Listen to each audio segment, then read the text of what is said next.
Hello people, welcome back to my channel. So hope you are enjoying the Python skill series so far. This is the fourth part or fourth discussion of the Pandas library which is there in Python. So before this we have covered three other discussions or three other sections related to Pandas and different operations for data analysis purposes. So this will be the fourth section. So I'm targeting to complete the Pandas section here. So if I wish to produce any more discussions or if I feel like any other things would be covered, so that will be covered in subsequent next sections. So in this section we'll be having three different contents basically.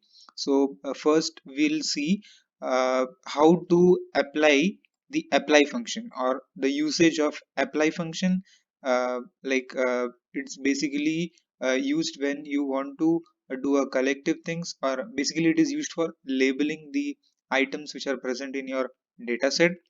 And second thing is defining a function. So this we haven't seen before, so this will be a new thing that will be introduced in this particular video. And we'll see the usage of a lambda keyword. So this is a most powerful thing in the entire Python. So wherever you write any line of code, whether it's one liner or in any operation, uh, you will come to know what is the power of lambda keyword that you do with other programming languages. You don't have this kind of thing that is exclusive to Python. So make sure like you don't skip any part of this video, but just listen carefully and watch carefully each and everything that is being discussed. So let's get started. So for again this discussion, we need a data set. So I'm using the Farkov data set. Uh, so this is a new data set. So I'll be giving an overview of what this data set is about. So Farkov is a word. It's a German word which means sales in English. So again, this is a data set that is a toy data set just for the analysis purpose for this particular video. So it basically has 14 different columns. So first column is about the store number. So in a particular city, there are different number of stores. So stores are basically you have 100 in number. So it is from S100 to S199, and then you have certain cities. So these are some of the cities.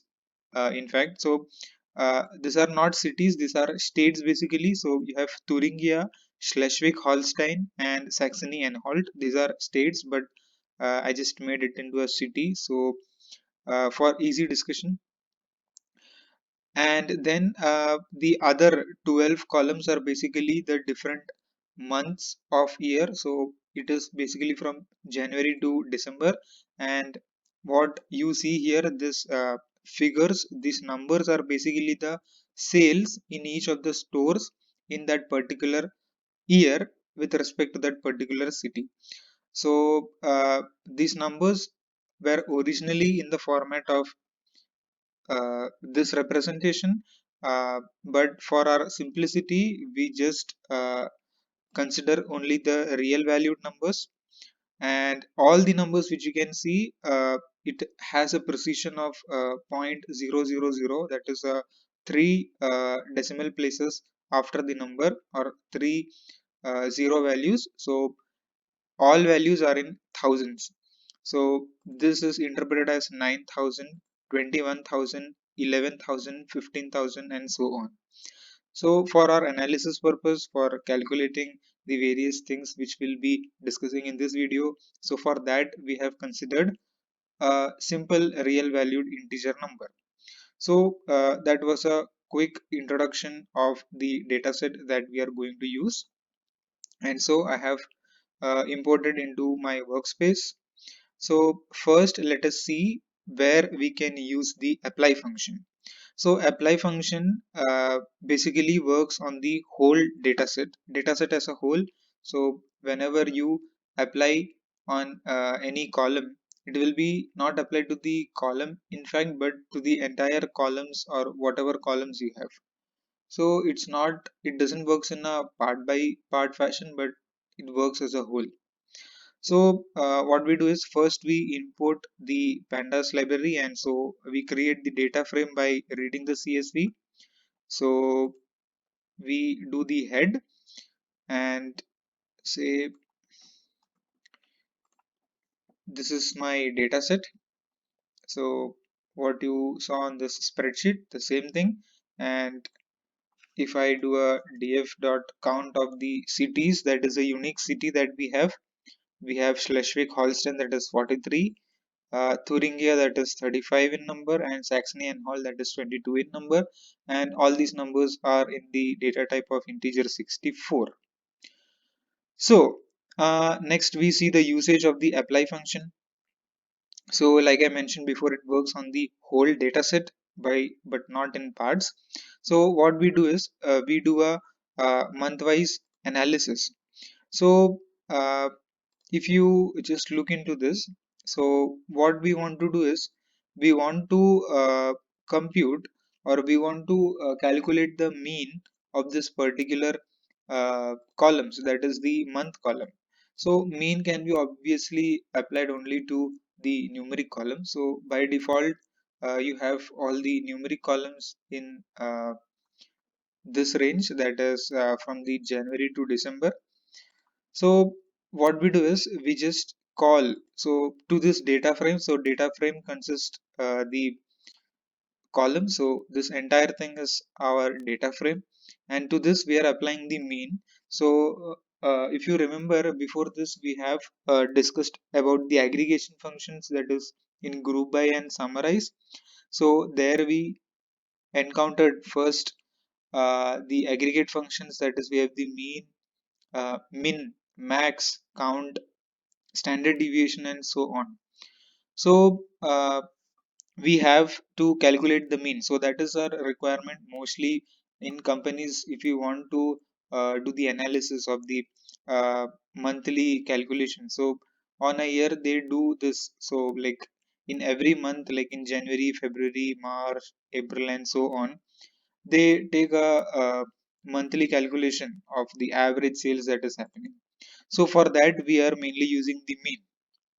And the second parameter, which you can see towards the right, uh, that is written as axis is equal to 0.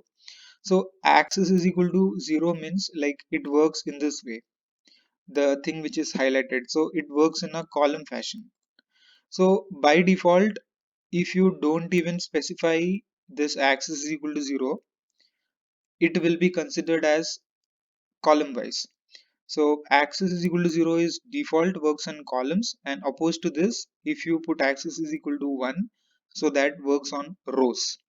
So if we want to apply these things in this way, which you see highlighted in this way, so for that you have to basically call axis is equal to 1.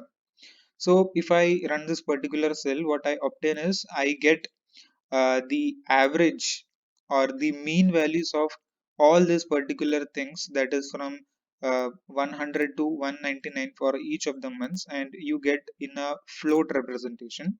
So from January to December month, you get all the mean values of the sales figures that you see in this particular data set. And if I want to do the analysis, or if I want the count with respect to each of the stores, what I simply do is I just change the axis. So basically just consider this is in a two dimension, one in this way and the other in this way. So in this way what we do is analysis based on the year, or not, in fact year, this should be the store number. So if I change the axis, so that will be based upon the stores. So here what we can see is these are basically the indexes that is by default you are getting. And so the resultant what you get here, this output is not a data frame, but it's a series. So you apply to a data frame, you put the apply function on the data frame, but as a result you get to the or the series results. So these are the values which you obtain in this way, this highlighted thing which you can see. And just a small note, there is a difference, or if there are some confusions between this apply function and aggregate function. So apply function works row wise or column wise. So row wise as a whole or column wise as a whole to all the numeric functions, like for computing the aggregate functions. And inside that, what you see here, this mean, or if you do the min, max or average. So if I want the minimum, it will calculate the minimum. If I want the maximum, it will calculate the maximum. Or if I want the standard deviation, it will calculate the standard deviation. So these are the different operations that you can do with the apply function. So the thing which you apply or pass into the apply function or method is nothing but an aggregation function. So aggregation works in a grouping over which you apply the apply function. So inside the apply function, you pass an aggregate function. So it is simple as that. Next, there is a tip. So this tip is in with respect to the version of pandas that you are using. So if you are using any older version of pandas like 2.7 or so, or if you are putting or working on some other data set, what you probably might observe is some of the things which you see here in this particular video might not work, and so it will throw some error. Why? Because we are not doing any particular filtering, or we are not doing any slicing kind of operations here. So if I were to do a slicing operation, then I would do like the ilog position based slicing or selection, or the label based selection. So since I'm not doing all those stuffs, sometimes it might throw a error, because if you apply the mean over the entire data frame, you can observe there are some categorical columns in this, and there are some numerical columns in this. And so if it forcefully calculates the categorical column, and since the average won't work on this particular kind of entries, sometimes it may throw error if you have a uh, older version of Python installed, or if you are working on that. So there is a universal fix to all of those. So that is by writing this particular method, that is select data types. So by this, what you explicitly mentions is like which data set you want to use for your calculation. So apply function will be only applied to those uh, data types that you will be specifying in this particular list. So it basically has this particular syntax. So to data frame, you call the select data types, and inside that you pass a list. So it is given by a include. So if it is just one data values that you want to calculate, so you'll just pass the integer, or you don't know basically, like if it's the data set consists of integer or float. So by default, if you want to calculate the mean or the average, you basically do the integer or the 64. So you pass only these two things where the mean function can be applied. So this is one technique. So it will forcefully omit the string columns while processing this particular line of code. So you get the same thing. So since I'm using the latest version of Python, so I have no issues. But if you are working on an older version, then this thing might be a fix. Else you might be wondering like why I'm getting this kind of errors. So that was all about the apply function. Small introduction. So it is widely used. So whenever you want to do any selection or labeling on these things, and if you want to calculate the row wise or column wise numbers or calculations, you basically use the apply function. Next, we move on to the next discussion for today. That is, we have to define some functions. So functions are essential whenever you want to call anything in a repetitive manner, or like it is basically having the property of reusability. So just you define the function once, or say for example you want to add two numbers. So for that you basically write a function like a plus b, which will be stored to c, and you return that particular result. So whenever later in the program, if you want to calculate any addition or any operation that requires intermediate addition of two numbers, so for that we basically write a function. So it has the property of reusability. Like in Java, if you are familiar, we have the reusability of the code. So same as the thing with Python. So in order to enhance the uh, reusability of the code, we basically define the function. So in this, we have a small use case. Like since these are the different entries of the stores across the cities, we want to grant a bonus to stores based on a small threshold. Now, our requirement from the customer is like we want to check the eligibility of that particular store, whether it is eligible or not. So, based upon some values, we'll be doing it. So, let's see how we do it. So, for that, we define a function that is a bonus function. So, this is the syntax for writing the bonus function. So, it is written as def, and to this I'm basically passing a value. So whenever you define a function, it can be like you want to pass something. So moreover, there is a separate discussion that will be coming on functions. So functions are of different types. So but in this discussion we are passing a function which takes some value. So here I'm passing a variable. So just for the purpose of discussion, I'm taking a variable called as ticket. So ticket is nothing but the value you pass to this particular function, and so it will return what you see here, that is a list comprehension. And to this I'm passing two labels, that is eligible if the value of x.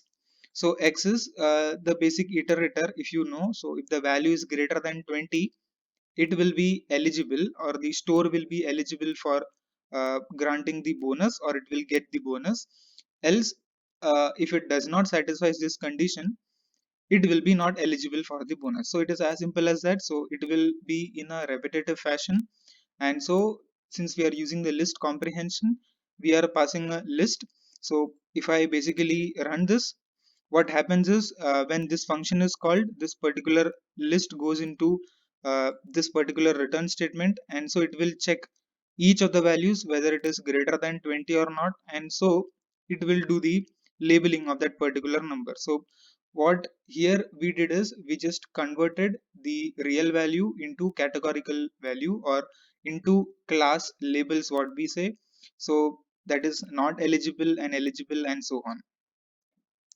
So let us do a quick activity of applying the functions over our discussion in this particular snippet.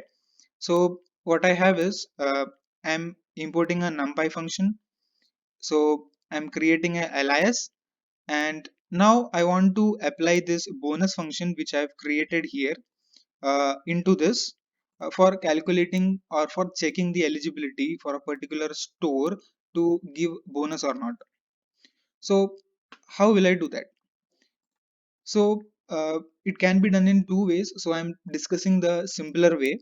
So in NumPy, that will be covering after this. After two sections, you will be covering the NumPy section.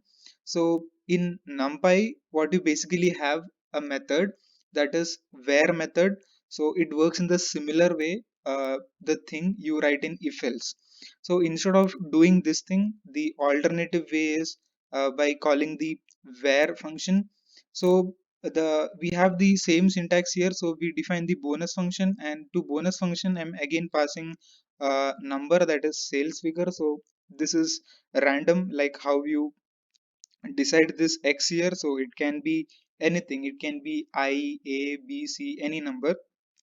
So similar, in this case we have this sales figures here, and to this what we are doing is we are creating the eligible value, that is the return value from this. So to this we are passing the np.where function, and in this we are giving this sales figure, so it will check if that sales figure value is greater than 10, then it will be labeled as eligible, else it will not be eligible. So you can just compare this np.where with the list comprehension which you can see above. So it is simple as that. So np.where will just simplify the syntax of writing, so it is very much simple as compared to list comprehension or the uh, traditionally old if else statement that you used. And so if it checks the condition on the particular column which you are interested, it will return the eligible value, what is there, it's eligible or not. So what it basically does is, I'll now just comment this lines of code so that we can understand in a line by line.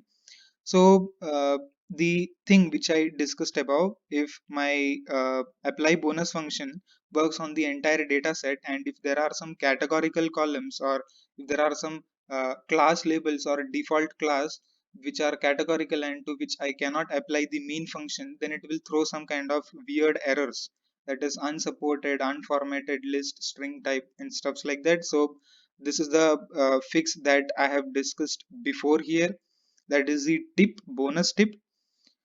So to this I am solely interested in calculating the integer values as well as the float values, so I put the include in a list. So I'm telling my Python compiler that I just want only the integer 64 values as well as the float 64 values to be calculated, and to this I'm applying a bonus function. So when you run this particular line of code, so compiler will first check what type of method you have called and what all columns or data types must be taken into consideration. So first, when it goes to bonus function, it will take the sales figure or the ticket which you basically has, and it will go and check the all the numbers which it basically has, that is the sales figures. So sales figures corresponds to each of the number which you can see here, and to this it will label, that is whether if it's greater than 10 it will be eligible, else it will not be eligible. And so that I'm creating into a new data frame. And so if I just run this, you can see the entire thing which you can see here. So it will automatically omit those two other categorical columns which were there in your original data frame. And so all the labels or the bonus function will be applied to all the numbers. So you can see like the numbers which were there earlier has been put into, or it has been labeled as eligible and not eligible. So it basically does the classification. So instead of numbers you are just seeing only two classes or two variables, that is eligible and not eligible.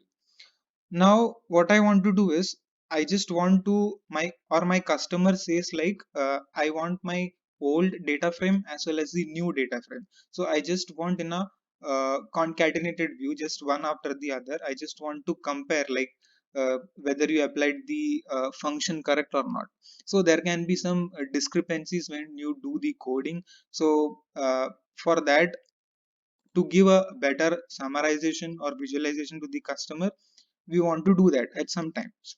So for that, what I have is, or what pandas basically have is a concat function. So to concat function we basically pass the new data frame that we have, and then we pass the old data frame. So that is the one which we get from here. So these two values we pass into this, that is the concat function. So it will concat these two data frames, and how it will concat? It will concat in a row wise fashion as opposed to column wise. It will be a row wise, so it will be considered as like two pages or two leaves of a book. So when I run this particular line of code, and if I say like tail, I just want to visualize only the things which are there below, or the last few entries. You can observe this in this way. I'll just zoom this out. So this is how it basically looks. So this thing which you can see here, that is this portion, this is your thing which you got by applying the bonus function. And the thing which you can see here, that is on the right hand side, that is your old data frame. And so if I just change this order, that is, if I say I want the old data frame and then I want the new data frame, then you have a different view. So as per the requirement of your customer, you can change the view of your concatenation. So this can be realized like 2 pages of a book. So here you can see like a comparison of which values are eligible and which values are not eligible. So you can do a simple mapping here.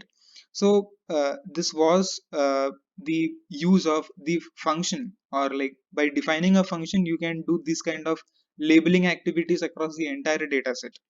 So this is one coding technique that is usually followed when you do the data science EDA, that is exploratory data analysis kind of stuffs. Now, instead of doing all these lines, we are very much interested whenever we are learning Python. We are very much keen to know if there are any one-liners that we can run so that it saves a lot of our time. So obviously there are some one-liners which you can see here. So there are two ways by this thing is possible. So one way is I'll just zoom in this thing.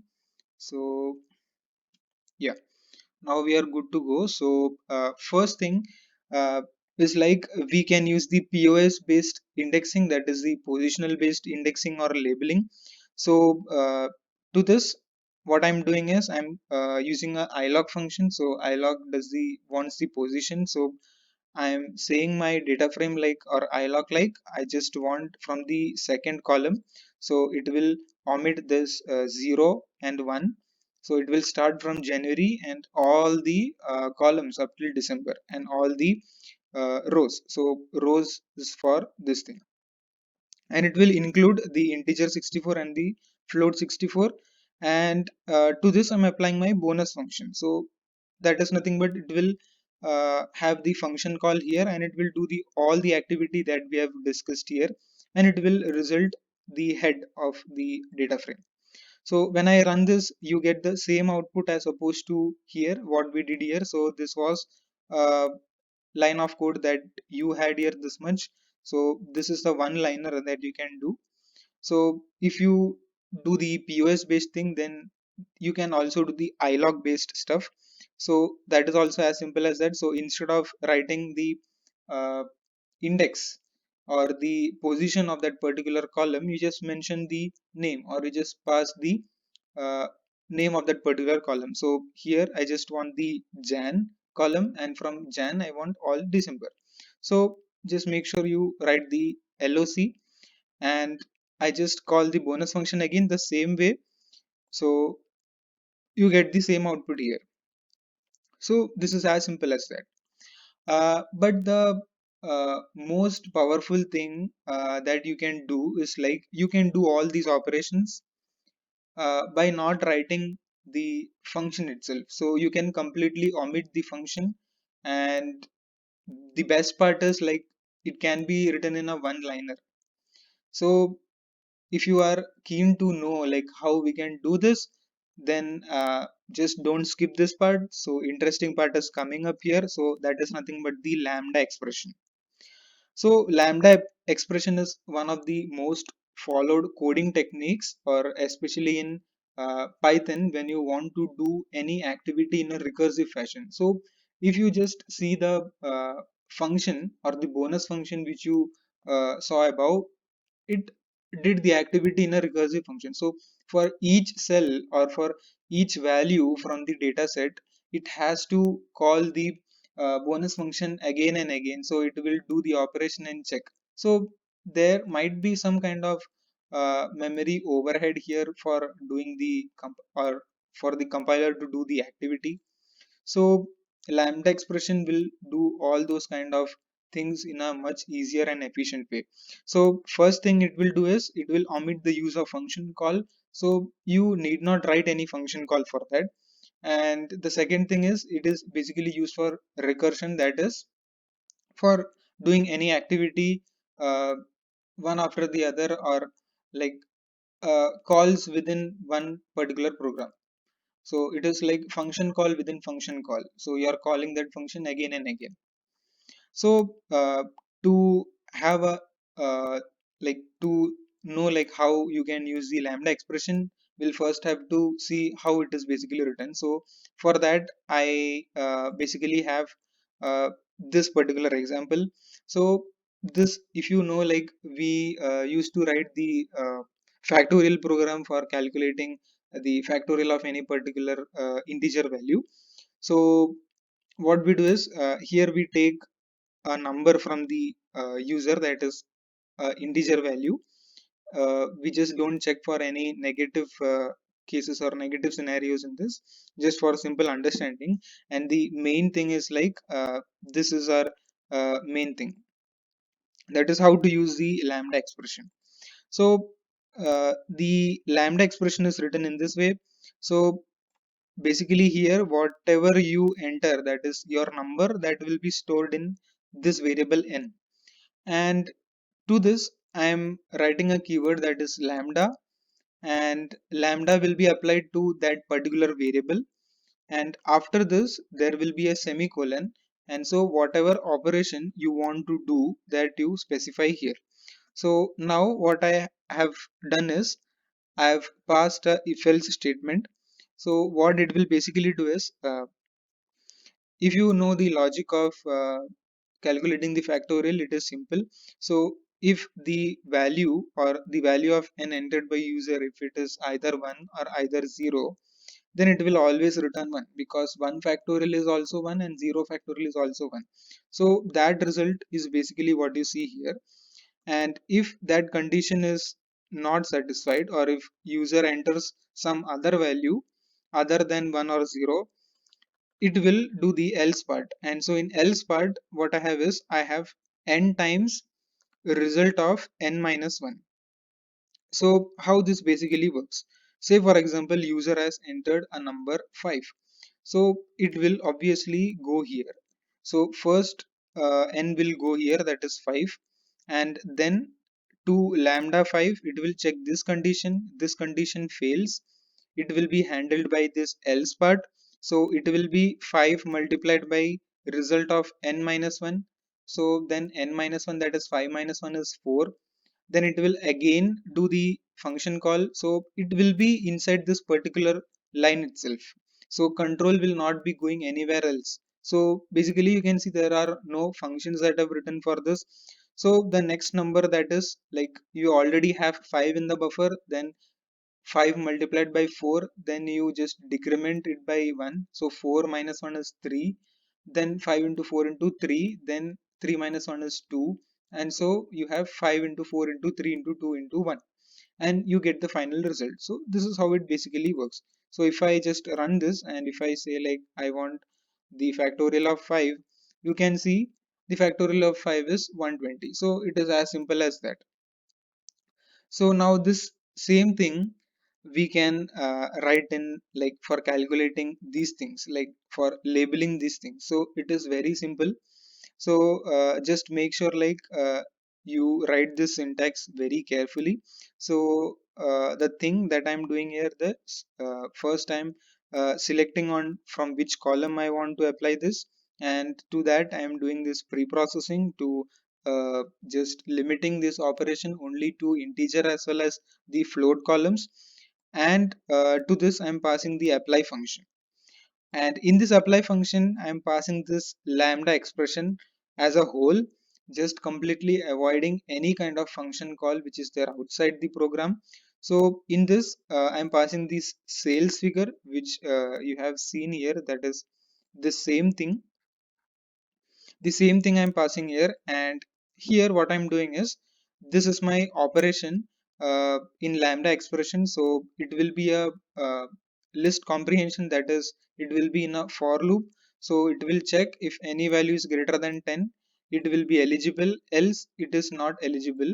And this I want to do in a uh, repetitive way. So for that I'm using for loop. So this is basic list comprehension that you can see, and I'm calling the head function. So what you get is you get the same thing. So you can see how lambda expression just simplified the need of building a function, and just in a one liner you can do the entire thing. Just to make sure you do all this handling or considering the data types before.